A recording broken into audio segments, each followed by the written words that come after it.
What if Italy was neutral in World War II? On May 20, 1882, the Kingdom of Italy formed the Triple Alliance with the German Empire and Austro-Hungarian Empire, which were already in the Dual Alliance.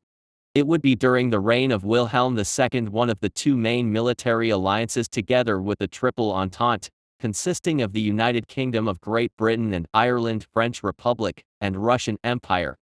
But on May 3, 1915, Italy betrayed the Triple Alliance by declaring war on Austria-Hungary during the First World War. After 12 battles at the Isonzo River and Italy being pushed back to the Piave, the Allies counterattacked and defeated the Central Powers. Despite of her participation, Italy got less than what they were promised, namely just Trentino, Trieste, South Tyrol and Istria. This angered the Italians, which paved the road for Mussolini to take over the nation and establish a fascist, one-party, totalitarian dictatorship with himself at its duce. In World War II, Italy joined the Axis powers, but gave a rather lackluster performance as they needed help from the Germans in North Africa and even Greece. Italy was even referred to as Europe's soft underbelly. After an Allied invasion in Sicily, the King Vittorio Emanuele III deposed Mussolini, which started a civil war against the German-backed Italian Social Republic under Benito Mussolini. In the end, the South won and Italy became a democracy again, but in form of a republic. They also lost their colonies, the Decans, Istria, and almost South Tyrol. But what if that didn't happen? What if Italy was neutral in World War II? In this timeline, as France falls to Germany, Italy makes the decision to stay neutral in the war and join neither side. The North African campaign doesn't happen. Italy may still invade Greece, but no Western countries would come to the aid of Greece. But ultimately, I'd say that the war does not happen. Without a Greek campaign, Germany wouldn't ask Bulgaria and Yugoslavia to join the Axis, and so Yugoslavia preserves its independence. Hungary and Romania still join the Axis. In April 1941, Germany launches Operation Barbarossa. The Axis lacked the Italian forces from our own timeline at number 235,000 as of 1942, but don't lose in forces in the Balkan due to military combat, or to pacify the region. Furthermore, the Axis attack a few months earlier, and so the Soviets are a little bit less prepared. The Axis advance like in our own timeline, and in July the battle for Moscow begins, and by November, they manage to capture almost the entirety of Moscow with the Soviet high command fleeing to Stalingrad. Unfortunately for the Germans, winter is coming. The Soviets launch Operation Barbarossa and encircle Army Group Center. The Soviets then starts to push back the Germans from 1942 onwards, so their advance is 1 year ahead compared to our own timeline. On December 7, 1941, Japan still bombs Pearl Harbor, and the United States join the war. In summer 1942, the Soviets would defeat the Germans in Kursk, and despite of German success in the Third Battle of Kharkov, this victory was diminished by the Fourth Battle of Kharkov. In November 1942, the Western Allies liberate Morocco and Algeria in Operation Torch and push the Germans to Tunisia, which they eventually liberate by May of the next year. In 1943, the Soviet Union launches the Dnieper-Carpathian offensive that pushes the Germans all the way back to the Carpathian Mountains. In summer 1943, the Allies land in Normandy and the Soviets launch Operation Bagration, both ending in huge German defeats, which are followed by Operation Dragoon and the Lvov-Sandomierz offensive. With 1944 arriving, Germany just collapses and the Soviets win the Battle of Berlin, and Hitler kills himself, ending the war in Europe. In summer of that year, the Soviets also invade Manchuria and North Korea. Soon later, Japan unconditionally surrenders to the Allied powers. In Europe, Germany is still split between the Soviets, Americans, British and French, with Poland being pushed west. The Soviets still puppet Poland, Czechoslovakia, Hungary and Romania, but Yugoslavia and Albania aren't communist. In 1947, the American and British occupation zones became the Bizone, and in 1948 the Bizone united with the French occupation zone into the Trizone, which would become West Germany in 1949, while the Soviets form East Germany. In East Asia, not only is Korea split between the Soviets and Americans, but Japan is split between the Soviets, American, British, and Chinese. In China, the nationalists aren't as much weakened, with the war being 1 year shorter and Operation Ichigo not taking place.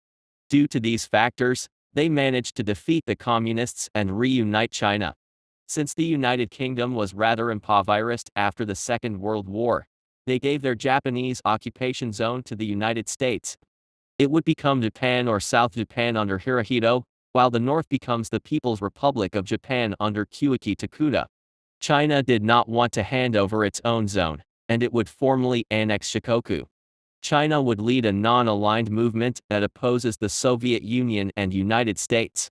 In 1949, NATO is still formed between the United States, Canada, United Kingdom, Iceland, Norway, Denmark, Netherlands, Belgium, Luxembourg, and France.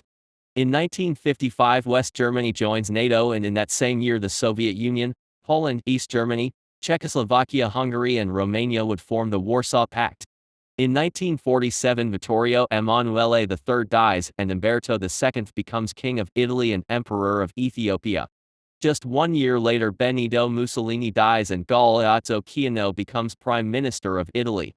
The non-aligned regimes of Portugal under Salazar, Spain under Franco, Italy under Ciano, Yugoslavia under Peter II, Greece under Chrysis, Bulgaria under Georgiev, and Turkey under Inonu form a defensive alliance. These countries all differ in their type of government. Portugal is a moderate dictatorship, Spain is Francoist, Italy is fascist, Bulgaria and Greece are one-party dictatorships, and Turkey and Yugoslavia are the only two democracies. The Mediterranean Pact would be part of the non-aligned movement, as they are opposed to the Soviets and Americans. They closely cooperate with China and maybe the Arab League, but that seems less likely as the Rif, Ifni and Western Sahara are under Spanish colonialism and Libya is under Italian colonialism. Furthermore, Turkey isn't cubby with the Arab world either. Israel would still get formed, and the Mediterranean Pact would support it in order to spite the Arab world. Italy also abandons its plans for a Jewish state in East Africa. The Korean War still happens, but China doesn't come to the aid of the North and they collapse.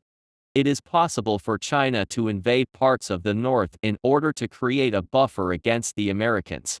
The United Kingdom, France, China, Italy, India, Pakistan, Israel, and temporarily South Africa would build their own nukes. Fidel Castro still overthrows Fulgencio Batista, and the Cuban Missile Crisis still happens. The Suez Crisis also happens, and while the British and French get diplomatic support from Italy, they are still forced to withdraw. Following Stalin's death in 1953, Hungary, East Germany, and Poland would attempt to gain independence, but without success. In the Vietnam War, China doesn't support the North, and they would eventually collapse. Maybe just like with Korea, China might take itself a buffer against the West. It is also possible for South Vietnam to align itself with China, as they are both autocratic dictatorships, but on the other hand, the same didn't happen in OTL either. Without communism in Vietnam, Laos and Cambodia aren't communist either. Their monarchies endure, and Pol Pot doesn't become head of state of Cambodia. In 1968, the Prague Spring still happens, and it's still brutally suppressed. In 1967, the Marxist regime on Greece is overthrown by a military junta that overthrew the monarchy 6 years later.